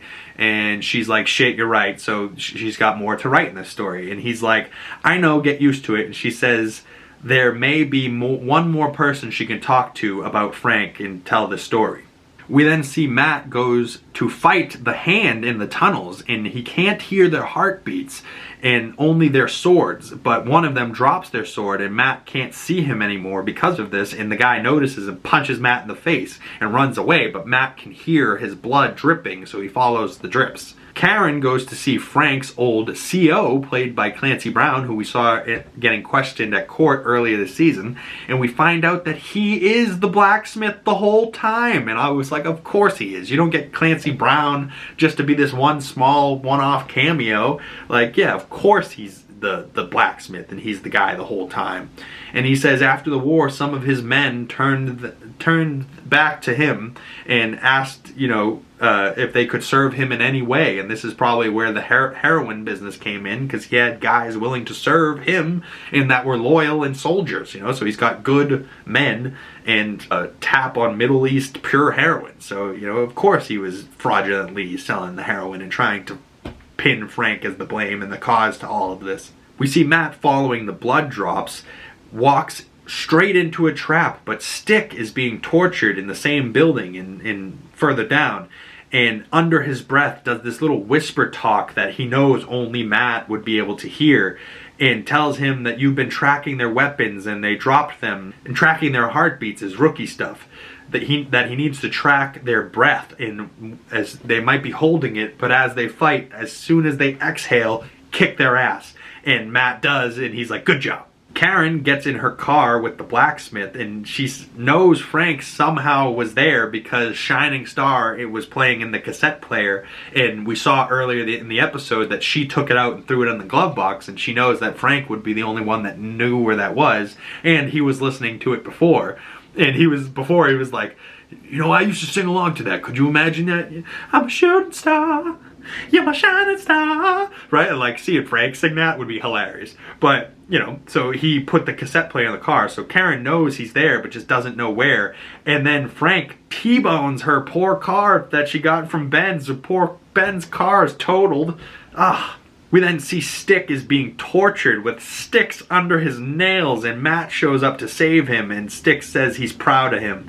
And Elektra shows up to kill Stick, but Nobu and more ninjas show up, and we cut to a flashback of young Ellie getting attacked by the guy that she almost killed and breaking his arm and slicing his throat. And Stick's partner says he's gone soft, and he's protecting this thing and are about to find out what she actually is. He's like, you know what, you're right, I have gone soft, and she's my responsibility. I'll take care of her. And then kills his partner and then runs away with Elektra. Ellie, as he called her. But then we cut to present day, and Nobu tells Elektra about her being the Black Sky, and that she is the greatest living weapon that they have. And Nobu bows to her with his sword, and she takes it and tells Matt to leave. We cut to another flashback to Stick giving Elektra to a rich family, and you'll forget about me. And Stick's like, how could I ever forget about my Ellie? And that's how she ends up being rich and with this rich family. Is Stick like, let her be adopted by this family that couldn't have kids, that always wanted a little girl. Matt tells Elektra to kill him, and as she's got like a sword right on his throat, and he keeps walking towards her, and he's like, listen, if you're gonna kill somebody, you're gonna have to kill me then. And he can hear in her heart that she loves him and that she won't do it, and he takes the sword from her and holds it to her neck, and he's like, listen, either you kill us or you help us stop these dickheads and fight against the hand. And she says to Matt, you just don't know when to quit. And Matt goes, he doesn't either. And Stick pulls out one of the sticks he's got hidden up his sleeve and starts fighting as the three of them team up against the hand and kill most of them and wipe them out. We then see Karen wakes up in her T-boned car and follows the blood trail leading to the woods as Frank is walking Clancy Brown to his shed in the middle of the woods. And Karen tries to stop him and says, you do this and you're the monster they say you are. You do this, you're dead to me. And he says, I'm dead already, and shuts the door, and she walks away. Frank looks around the shed to see what he can use to kill this son of a bitch and torture him and make it take as long as possible. But then he's talking shit, and he's like, I taught you how to hold a gun, you remember that? And he's like, the big bad Punisher, huh? You're the big bad Punisher? Show me how much of a Punisher you are. And Frank says, 1 shot, 1 kill. You taught me that. And he turns around and shoots him 1 shot right in the head and kills Clancy Brown, his commanding officer, the blacksmith. Karen, walking back to the car, hears the gunshot and just falls to the ground and starts crying because she knows Frank did kill him anyways. We then see Stick say to Elektra that Matt thinks you're worth saving. Earn that. And she kind of takes that to heart. And we see that Frank finds a whole arsenal of weaponry in a vest that looks like his Punisher logo, but in all black, in a minigun as his hands twitch. And then we cut to Daredevil fights more of the Hands ninjas, and it comes to him and Nobu again, and he kicks Nobu over a railing and he falls, hearing more men coming, so he bounces up out of there. And we end with Nobu saying, Daredevil must die. And credits roll at episode 12 as we end up in episode 13, A Cold Day in Hell's Kitchen, the finale of season 2, this epic episode and epic season. And we open on the casket we saw a few episodes back, and someone tells Nobu that it is ready if needed in a list of 20 names he wanted, and Nobu says that he wants all of them. And we find out what these 20 names are later. But back at Matt's place, Matt cleans up Stick and blood from him being tortured, but he's got Stick tied up to a chair because he still can't trust him. And he says that they will be searching all over the city for her. And Matt goes to talk to Elektra on the rooftop, who looks like she's ready to jump, and he says maybe the black sky is a myth, and maybe everything that he's been telling you isn't true, and you don't have to believe it. You don't have to be who they say you are. And Matt tells her that they don't get to tell you who you are and who you get to be. We then see that Foggy takes a meeting with a Hogarth, Chow, and Benowitz, and the lawyer that is played by Carrie Ann Moss. I believe her name is Jenny or something. She might be Hogarth, but she is the lawyer that Jessica Jones talks to most of the series in her series, Jessica Jones, in season 1. And it looks like Foggy is joining her law firm, and I think this leads into him being a lawyer for that firm in Defenders.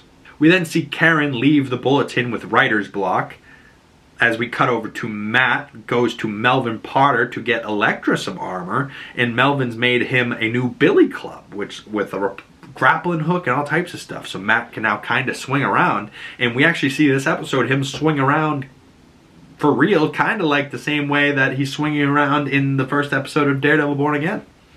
Cool to see Daredevil swinging through the city. We see Frank go back to his house, and he can hear the memories of his kids running around and laughing, and the dishes are still sitting on the table, and he sits down like he's having dinner with them, but he's the only one at the dinner table, and all of his family's dead. And he reads the newspaper, Frank Castle dead, with a skull x-ray on the front page. And then we see him go and start spray painting his vest, maybe painting on that skull logo on the front of it. His patented comic accurate look, and I can't wait to see him as the Punisher and really get to be it. We see Elektra make Stick a sandwich before her and Matt go out looking for the hand, and Foggy calls Matt saying Detective Mahoney got jumped by some guys that were looking for information on Daredevil and are willing to rough up a cop for information, and said that they had eyes on his mother. So, you know, these people were fucking up poor Detective Mahoney, and even were threatening to kill poor Mahoney's mother, who Foggy bought cigars, you know, like, come on. And Mahoney says that they wanted to know everyone that Daredevil ever saved, and this is the list of the 20 names that Nobu wanted, and the people that we see taken in the 20 names, and Karen is a part of them, Turk is a part of them. We see the old guy from the roof that Frank was talking to, that Matt saved from the Dogs of Hell. He's on that list, and there's a bunch of other people that Daredevil saved on this list as well. But so Karen's on this bus and trying to find a way out of there, and as soon as Matt realizes that the list of names is people that Daredevil's saved and who's close to him on that list, he immediately rushes over to Karen's place and finds blade marks on the wall and knows that she's been taken. We then see on the bus that they shoot the old man in the head who was a Marine that Frank was talking to, that Matt saved, and they shoot him right in the head and kill him because he wouldn't calm down and quiet up. So they're ruthless and very willing to kill these people. But the Hand is trying to get Daredevil because he's the only thing that stands in the way of them getting to Elektra. And Elektra helps him. He's on the rooftop trying to listen and find where they are, but he's too overwhelmed and his brain's going too fast that he can't quiet everything down. So she helps him hone in and find Karen and the bus where they are and where they were taken. And Turk has an ankle monitor on because he was on house arrest, and he ends up turning it back on, and the cops show up and they killed 2 cops with arrows as they show up on the scene of the crime for the Hand. This allows Matt something to hear, and they rush over the building, and Matt says these people are in danger because of him, and he'll be damned if he's going to let them, if he does nothing and doesn't help them get out of there. They start to cut off Turk's leg because he has an ankle monitor. Not just cut off the ankle monitor, cut off his whole leg, which is devastating stuff. You're like, oh my god, they're killers. They're just brutal. And they're trying to cut off Turk's leg. Oof. But as they're doing this, Daredevil comes in and, you know, kicks all their butts, and Daredevil and Karen meet face to face, and you're like, ah, oh, Daredevil, Karen, he's like, oh my, grabs her face, like, oh my god, you're alright. And she's like, yeah. And like, it almost feels like she knows who he is, but like, she only really knows Daredevil as the man in the mask who saved her way back in episode 1 of season 1, right? Like, crazy. Karen takes all the civilians and gets them out of there, but Matt's got more men to defeat, and Elektra shows up to help him, so she's not bad and willing to help. She's like, I got bored, so she helps him out fight the Hand's Yakuza members, or, you know, ninjas, assassins. Mahoney sees all the victims make it outside, and Foggy's there and is just glad Karen's okay, and they're all watching as the fight breaks out onto the rooftop.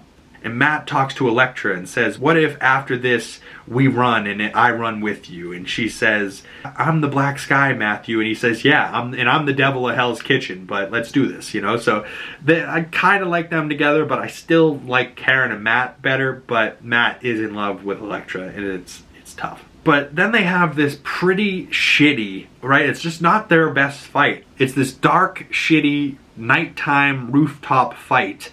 And it's just not the best fight in the series, considering all the stuff that they have with the hallway fights and stuff. This one's just not the best, where they have people in dark costumes fighting against our men in dark costumes, and they're in black outfits on this dark rooftop at night with no real lights. And it's a flat roof, so there's not really much going on. It's just guys flipping around and fighting, and, you know, like, it's not one of their best fights that they've done. And like, for a season 2 finale, I just thought they could have done a better fight, you know. But this fight, they're fighting all the men on the rooftop, and Nobu is on the roof as well, and they end up fighting Nobu in hand-to-hand combat on the rooftop, and Nobu knocks Matt's helmet off, and Elektra steps in and takes a killing stab for Matt, and Elektra dies in Matt's arms on the roof, and saying this is not the end. And you're like, oh my god, what? Elektra's dead? And then we see Frank Castle as the Punisher in his full outfit, snipes the Hand's assassin, and he sees Matt's face as Daredevil and gives him a nod, and Matt tosses Nobu off the roof and supposedly killing him. And then we see Frank, you know, sees him and goes, see you around, Red. And the great shot of the Punisher up on the rooftop with his black and white Punisher logo on his chest just looks great. His trench coat. We then see Matt goes and checks in on Elektra's dead body again, and he just kneels next to her. We then see Nobu on the ground, wakes up. They just can't kill this guy when Stick stabs him and slices his throat and says, not this time, you son of a bitch, stay down. And then Stick and Matt are at Elektra's grave, and Stick asks, was it worth it loving her? And Matt says, I only had her for a few moments through all of the chaos, but she likes orchids, and yes, it was worth it. And Stick says, Matt, you are the toughest son of a bitch I have ever met. Let's go home. And Karen and Foggy at Josie's, and Karen said, I thought coming to New York was with a city of millions, I'd never feel lonely. And Foggy says, I'm still your friend, even if we're not working together anymore. You're not alone, you know. And Foggy closes out their long-running Nelson and Murdock tab at Josie's, which is just like, oh, even they're breaking up and no more Josie's, so no more Nelson, Murdock, and Paige. Like, oh, Heartbreaking stuff. We then see it is Christmas Eve and Karen is at the bulletin and she still has writer's block, and his Ellis is there and helps her find her story and tells her that her story is her truth. Prove New York wrong. Show them something they haven't ever seen before and haven't heard before. And we end on Karen voicing over her article as she types and says, "What is it to be a hero? Tell me you haven't lost or endured or suffered at a place in like New York. And New York's a place where cowards don't last long, so you must be a hero." And it kind of gives me chills just thinking about her little speech here at the end. It's really epic. You're like, oh, Karen, such a hero. But it's also so emotional because you're like, oh, it's the end of season 2. We then see, as this is all happening and she's voicing over her little speech, we see Frank burn down his house and the memories of his family, and he takes a disc that was behind a picture and it says Micro on the disc. And we find out in the Punisher series that Micro is a character played by Ebon Moss-Bachrach, which is, I believe it's played by Ebon Moss-Bachrach, and that's the character Micro, and he's in that Punisher series. But he is going to be Ben Grimm the Thing in the Fantastic Four, and he's also Cousin in the Bear, you know? So Ebon's gone on to do some other things after the Punisher series. But that disc of Micro is teasing what's going on in the Punisher series. So this is setting up the Punisher's 2 seasons and his own series, and also setting up the Defenders. But we see Matt walking on the street, and he goes and meets Karen at the old office and shows her the Daredevil mask and says, "I'm Daredevil." And Karen just like, "Bitch, now you tell me?" Like, but they just kind of both look at each other, and we end on the Hand having Elektra in a casket, and Elektra maybe gets brought back from the dead by the Hand, and this is credits on season 2 leading us into the Defenders and the Punisher. So now I have to go watch the Defenders to find out what happens in between Daredevil season 2 and 3. Comment below, should I do a Defenders recap? It should be a shorter video because it's only like 8 episodes, but like, would you guys want to see something like that? And also, if you've made it this far in the video, I highly, highly appreciate you. I mean, this is a long video. It takes me a long time to edit. It's probably upwards over an hour and a half, maybe even closer to 2 hours, but this is an entire season 2 breakdown, and if it is 2 hours, it is still far less than 13 hours, right? So you get the recap of everything that happened in season 2, but you don't have to spend all the time doing it, and you get to hear my takes and my thoughts and all the little details that I noticed from the series. And I really appreciate everybody that clicks on these videos and comes by to support. It really means the world to me. And please like, comment, subscribe, do all the things. Share this video with a friend. Hit the bell so you don't miss future videos. You know, all the things. My brain is fried after recording this 2-hour video. I'm going to need a day to recover after this, boy. Thank you guys so much for anyone that's come on by. Follow my other social medias down in the links below. Subscribe, like, do all the things. Comment your thoughts down below and all your Daredevil Season 2 thoughts. I'd love to know what your favorite episode was, who your favorite characters are. Who do you want to see Matt fall in love with? I kind of love him with Claire, but I also kind of love him with Karen. I don't really love him with Elektra, but he loves Elektra, so it's like, it's complicated. And then Daredevil Born Again, for anybody watching that, new episode 3 will be coming out on Tuesday. Breakdown coming out on Wednesday. Stay tuned for that. Comically Boston podcast on Monday, and another unboxing coming out on Sunday. It's a busy week, and staying busy and keeping things rolling. Thank you guys so much, and I'll see you guys in the next one or in a future video. Peace!